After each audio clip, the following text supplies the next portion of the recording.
Fyodor Mixayloviç Dostoyevski 1821-ci ildə Rusiya imperiyasının Moskva şəhərində anadan olub. Dostoyevskinin atası həkim olub. Dostoyevski Sankt-Peterburqda Hərbi Mühəndislər Akademiyasını bitirir, lakin mühəndislikdən imtina eləyir və yazıçılığı seçir. Dostoyevski ailədə dini və ciddi tərbiyə alır. O 1849-cu ildə hakimiyyətə qarşı olan fikirlərinə görə həbs olunur. Ona edam hökmü verilir.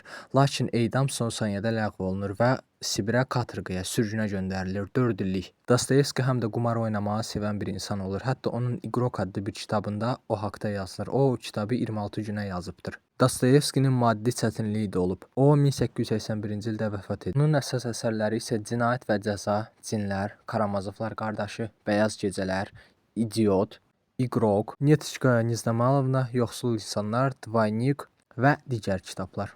Dostoyevski ilə tanışdıq üçün Bəyaz Gecələr kitabı çox möhtəşəm bir kitabdır. Əgər kimsə onunla tanış olmaq istəyirsə, mən məhz bu kitabdan başlamağı məsləhət görərdim. Özüm oxumuşam, həqiqətən möhtəşəm bir kitabdır.